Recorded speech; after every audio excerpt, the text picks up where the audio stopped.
Welcome to today's deep dive.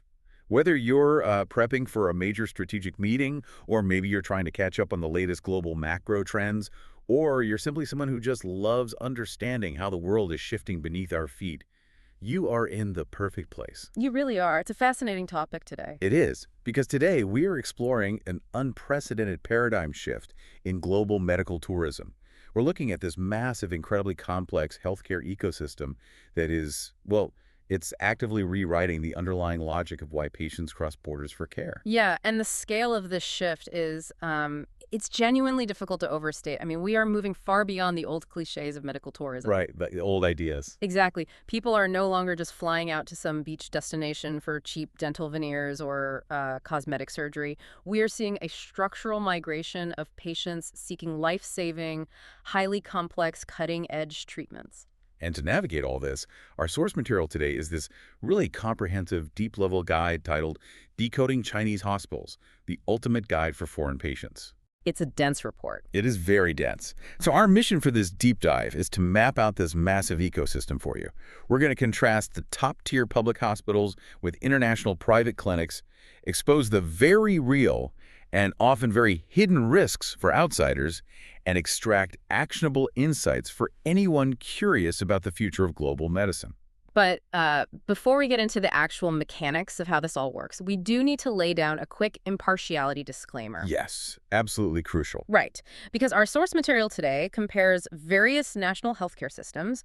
It looks closely at the United States, the UK, New Zealand, and China, and it analyzes their respective government policies. So we want to be absolutely clear to you, the listener, that we are impartially reporting the facts, the data, and the insights directly from the source material. We're just the messengers here. Exactly. We are not taking any political sides, and we are not endorsing any specific national healthcare system or policy.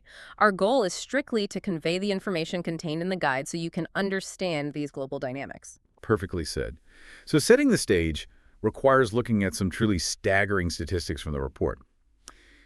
In 2024, Chinese medical institutions received approximately 1.28 million international patients. Wow. Yeah, and that represents a 73.6% jump from just 3 years prior. In Shanghai alone, the international departments of major hospitals saw a 15% year-over-year increase in foreign admissions. Okay, let's unpack this. We have to ask, what is driving over 1 million people to suddenly pack their bags, navigate complex visa systems, and cross the entire globe for medical care? Well, the driving force, according to the report, is a structural crisis in Western healthcare that essentially forces patients to flee their home countries. Right. It boils down to a concept they call double toxicity. Depending on the specific healthcare system in your home country, you're highly likely to suffer from one of two extremes. And the first extreme is what we call time toxicity, right? Yes, time toxicity. And this is predominantly found in welfare state models, like the UK's National Health Service or New Zealand's public system. These systems are facing severe resource shortages and massive allocation bottlenecks. Which means the wait times stretch into months or even years. I mean, if a patient in a system like New Zealand's needs a routine quality-of-life surgery, let's say a hip replacement, they might be sitting on a waiting list for over 300 days. Over 300 days, and that waiting period is exactly where the toxicity sets in.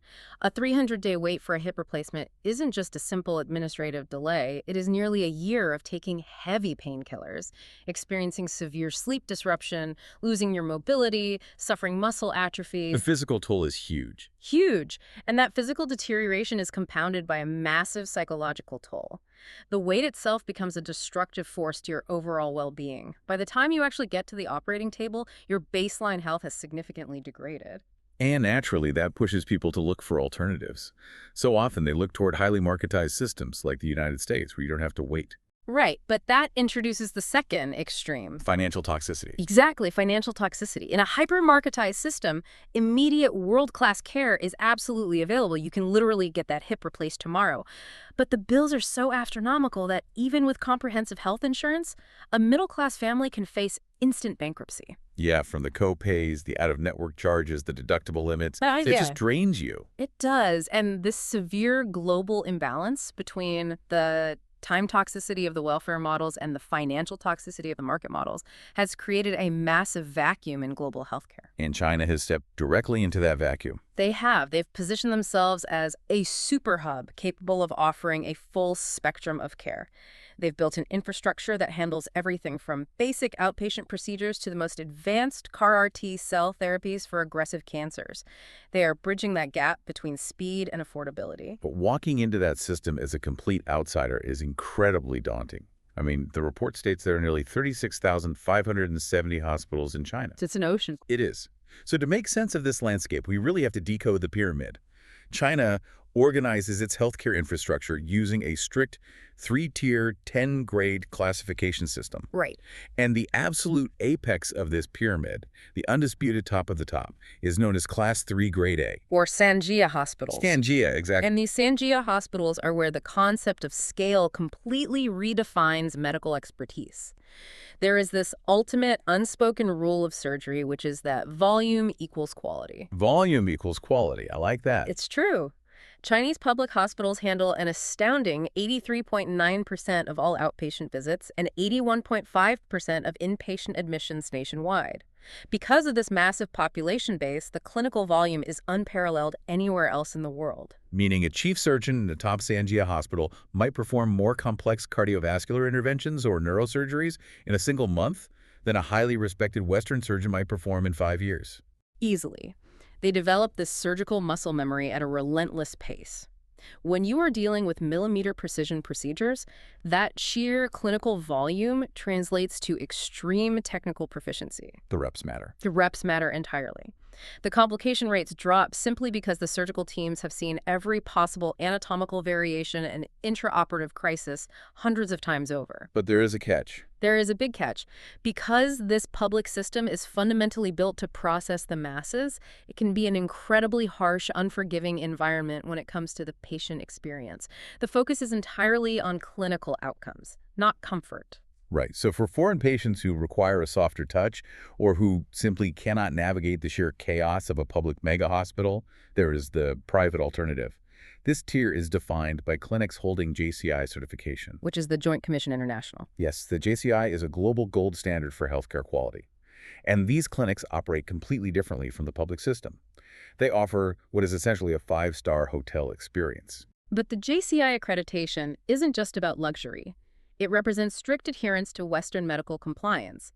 It means meticulous attention to infection control protocols, aggressive pain management standards, and absolute patient privacy. Which is a stark contrast. Oh, completely.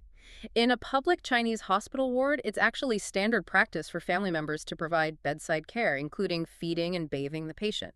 But in a JCI clinic, you have dedicated, highly trained nursing staff handling all of that, mirroring the standard of care you'd expect in a top-tier private facility in London or New York. And then, interestingly, between the massive public Sanjia hospitals and the private JCI clinics, a third, highly strategic option has emerged.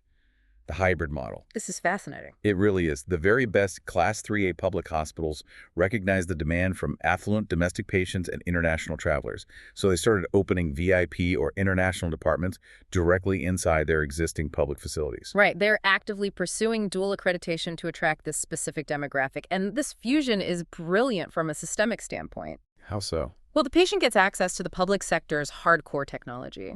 They get the nation's top chief surgeons, the most advanced imaging equipment, and the ultimate safety net of a massive, fully equipped public ICU in case of an emergency. But without the chaos. Exactly. They receive this care within a private, soft service environment, single occupancy suites with Western-style bathrooms, bilingual nursing staff, and a shielded experience away from the 10,000-person daily foot traffic of the main hospital. So what does this all mean for you? Choosing the right facility depends entirely on your specific medical condition. A mismatch in this ecosystem isn't just a waste of money. It can be actively life-threatening. So let's break this down into practical scenarios. Good idea. Scenario A involves a routine or screening procedure. Let's say you need a laparoscopic appendectomy, or you're looking for a comprehensive executive health screening. The JCI private clinic is the definitive choice for this. Definitely. If a patient attempts to use a regular public hospital for a routine screening, they're going to face overwhelming crowds and a system that is just not designed for preventative handholding. Due to the sheer volume of patients, public hospital doctors often have incredibly tight consultation windows. Like how tight? We're talking sometimes averaging just 3 minutes per patient. 3 minutes, wow. Yeah. And on top of that, the administrative friction is immense. Patients generally have to pay upfront using local digital payment platforms like WeChat or Alipay. Afterward, a foreign patient is left to navigate a total nightmare of cross-border insurance claims, trying to submit Chinese stamped paper receipts to a Western insurance company. But at a top JCI clinic, like Shanghai United Family Hospital, that friction is entirely removed. They have established direct billing networks with major global insurers like Cigna and Allianz. You present your insurance card, and the financial back end is handled for you. It's seamless. It really is. And for health screenings, these private clinics utilize AI-assisted PTCT scans, delivering a comprehensive bilingual diagnostic report in just 24 hours. I mean, in a system experiencing time toxicity like the UK or New Zealand, a patient might wait weeks or even months just to secure a time slot on a PTCT scanner. Exactly. But scenario B shifts the paradigm entirely. This scenario involves highly complex, life-threatening conditions. Right. Imagine a patient diagnosed with glioblastoma, which is a highly aggressive and destructive brain tumor. This is the exact scenario where private luxury clinics hit their absolute clinical limit. A 5-star room does not cure brain cancer. You need the muscle memory. You need the surgical muscle memory we discussed earlier, and that is only found in the high-volume public mega hospitals. And the financial contrast in scenario B is staggering. In the United States, a complex neurosurgery for glioblastoma typically costs between $50,000 and $90,000. But if we look at a top Chinese 3A public hospital, for instance, Sanbo Brain Hospital in Beijing, the total cost for the same procedure drops to between $10,000 and $20,000. That's a massive difference. It is, and the report notes Sanbo Brain Hospital has the highest case mix index for neurosurgery in Beijing. And for those unfamiliar with the term, the case mix index is a standard medical metric used to evaluate hospital performance. A high index means the hospital handles the absolute most complex, difficult, and high-risk surgeries in the region. And that massive price drop from $90,000 down to $20,000 is not simply a result of cheaper labor costs. It's driven by a massive government policy known as volume procurement. Volume procurement. Right. The government uses the leverage of its billion-plus population to bulk buy high-value medical consumables directly from manufacturers. We are talking about titanium joints, cardiac stents, and surgical implants. By negotiating at that unprecedented scale, they forced an average 93% price drop on these critical materials. Exactly. So a foreign patient accessing this system benefits directly from these state-negotiated subsidies. They receive state-of-the-art, globally sourced implants for a fraction of the international market cost. But reaching that operating table requires crossing what are effectively invisible walls. A foreign patient cannot simply walk into a Chinese public hospital and demand a neurosurgeon. The administrative friction points are severe enough to entirely derail a medical journey, if not navigated correctly. And the most immediate and dangerous wall is language. We are not talking about the conversational fluency needed to order a coffee or hail a taxi. We are dealing with life and death medical translation. Right, the stakes are so much higher. So much higher. In a complex pathology discussion, the Chinese language's reliance on homophones and the prevalence of deep regional dialects present a massive risk. A subtle mistranslation regarding surgical risks, severe allergies, or postoperative drug dosages can lead to catastrophic medical errors. Accurate bilingual medical advocacy is absolutely non-negotiable. And beyond language, there's the rigid legal framework of the visa system. A patient cannot arrive on a standard tourist visa and casually check in for a bone marrow transplant. No, you can't. The legalities are strict and heavily enforced. For short-term medical care, which is defined as a stay between 30 and 180 days, patients must secure an S2 visa. This requires an official, stamped invitation letter from the receiving hospital.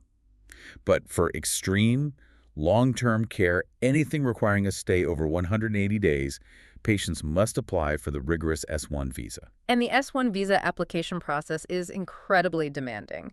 Consulates require a highly detailed hospital treatment plan drafted by the prospective medical team in China. This isn't just a brief letter. It is a comprehensive clinical dossier. They need to see everything. Everything. Additionally, the patient must provide proof of long-term accommodation and significant financial guarantees to ensure they will not abandon unpaid medical bills. A single translation error or missing stamp on these documents can result in an immediate visa rejection, halting the entire process. The final invisible wall is the digital moat. China operates on a hyper-efficient, highly integrated digital health ecosystem. A local resident can open a WeChat mini program and book a specialist appointment for about $2.50 in a matter of seconds. Sick. But foreign patients hit a hard stop. Because this digital ecosystem requires a Chinese bank card and local national ID authentication to function. Without those, you are locked out of the basic infrastructure used to navigate the hospitals. And these formidable walls, the language barrier, the complex visas, the digital lockout, they create an environment where foreign patients are often desperate, confused, and highly vulnerable. And this vulnerability has birthed a predatory, dark secondary market that patients must be hyper aware of. Here's where it gets really interesting, because navigating the official channels is hard enough, but it also leaves desperate patients exposed to a terrifying underbelly of medical tourism. There's a whole true crime element to this landscape. It really is. A major threat comes from individuals known as U2O, which translates to medical shills. These are highly organized scammers who physically roam the crowded, chaotic lobbies of major public hospitals. Yeah, they target people who look lost or overwhelmed. They strike up conversations, playing the role of a sympathetic fellow patient or a helpful local.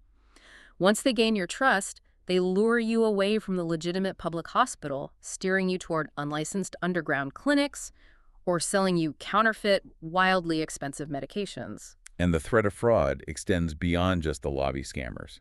It reaches into actual, seemingly legitimate private facilities. The report details a deeply disturbing case involving the Ouya Men's Health Hospital. That case is horrifying. It is. This facility utilized aggressive search engine optimization to lure in unsuspecting patients seeking minor procedures. The doctors would begin the surgery, specifically circumcisions under local anesthesia. Mid-procedure, while the patient was literally cut open on the operating table, the surgical team would stop. They just stop. They would falsely claim they had discovered a severe, life-threatening complication, such as a cyst or an infection. And they would hold the patient hostage on the table until the patient verbally agreed to pay thousands of dollars in extortion fees for unnecessary, immediate corrective procedures. Extortion happening mid-surgery is a horrifying reality of this black market. And these scams are not contained within China's borders. They have gone global. Right. The FBI has actually issued serious warnings about sophisticated telecom scams targeting Chinese speakers abroad. Criminal syndicates spoof the phone numbers of legitimate U.S. health insurance companies. They initiate video calls presenting fake medical bills and demanding immediate payment. And if you refuse, If the targeted victim refuses or questions the bill, the scammers transfer the call to an accomplice impersonating a Chinese police officer.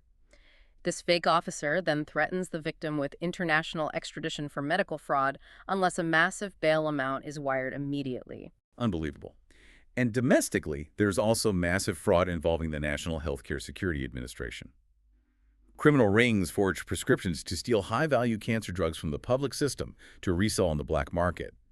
If a foreign patient trying to bypass the official visa and hospital channels hires an illegal broker to secure cheaper medication, they could unknowingly become a participant in this state-level fraud. Which is extremely dangerous. Participating in the theft of state medical resources carries severe criminal penalties, including potential imprisonment. So with all of these inherent risks, from surgical complications to outright fraud, what happens when something goes medically wrong? Understanding the legal safety net is crucial. And there is a fundamental philosophical difference in medical malpractice law between Western systems and the Chinese system. It all comes down to where liability is anchored. In the U.S., the legal framework is largely focused on personal liability. If a surgeon makes a mistake, the patient sues that specific doctor. If that doctor's malpractice insurance has a cap, or if they lack sufficient personal assets, the patient's compensation is severely limited. But in China, In China, the legal framework is built entirely on institutional liability. You do not sue the individual surgeon, you sue the hospital entity itself. and because these Class 3A hospitals are massive state-backed corporations, their pocketbooks are incredibly deep. They actually have the liquid funds to pay out judgments. Academic studies analyzing over 5,000 medical malpractice lawsuits in China reveal that 85% of litigated cases result in some form of financial compensation for the patient. You have a much higher statistical chance of a payout, but the trade-off is navigating the immense bureaucracy required to fight a state institution. Which hasn't always been pretty. Historically, the slowness of the court system led to a fascinating, albeit dark, cultural phenomenon known as yinao, which translates to violent medical mobs. Yeah. Frustrated families feeling ignored by the bureaucracy would literally hire professional disruptors to physically occupy hospital lobbies, blockade entrances, or even assault doctors to extort a rapid financial settlement. But the government cracked down heavily on this. They did. To modernize patient rights and provide a peaceful outlet, they digitized and standardized alternative dispute resolution, or ADR. And the ADR system replaces the mob with independent, third-party mediation committees composed of medical and legal experts. Crucially for international patients, this system is now accessible via online video conferencing. A foreign patient who has returned to their home country can hire a bilingual Chinese medical lawyer and negotiate a legally binding financial settlement through virtual mediation. Entirely avoiding the need to engage in a decade-long, costly international lawsuit. Exactly. Now, alongside these modern legal frameworks and high-tech surgical advancements, there is also a deep integration of traditional Chinese medicine, or TCM. And this is not about choosing between ancient herbs and modern science. It is a highly calibrated integration of both. Western medical establishments are increasingly recognizing the value of this integration, too. For example, New Zealand officially regulated acupuncture as a registered healthcare profession in 2021. Right. And in the Chinese hospital ecosystem, Western patients are utilizing standardized, heavily researched TCM protocols. They aren't using TCM to cure a tumor. They are using Western-targeted therapies to precisely kill the disease, and then using TCM to rebuild their body's overall ecology. Specifically targeting the severe immune system degradation caused by brutal treatments like chemotherapy. Exactly. But accessing this sophisticated blend of East and West, while successfully bypassing the invisible walls and the predatory black market we just talked about, that requires a specialized guide. This is where professional medical concierge services come into play. The source material highlights MedBridge NZ as a prime example of a trusted firewall. These agencies act as the ultimate coordinator, handling the digital moat, the translation, and the visa bureaucracy. However, the core takeaway for anyone analyzing this shift is that attempting to navigate this highly complex, high-stakes landscape without a trusted professional guide is an incredibly dangerous gamble. A huge gamble. The life and death language barriers, the rigid visa laws, the digital lockouts, and the ever-present dark market of scammers make it a system that is simply too intricate to tackle alone. The global medical borders are shifting rapidly, redefining who gets to live and who has to wait. Which leaves us with a final provocative thought to consider as we close out today's deep dive. If this high-volume surgical muscle memory, combined with rapid AI integration, continues to accelerate within megapopulations, will we eventually see a future where medical borders dissolve entirely? It's a huge question. What would a truly borderless global healthcare system look like for your own health? A world where your ZIP code and your passport no longer dictate your survival rate. It is a profound question about the future of human access to life-saving innovation. It certainly is. Thank you for joining us on this deep dive. Keep questioning the systems around you, keep exploring the shifts in our world, and we will see you next time.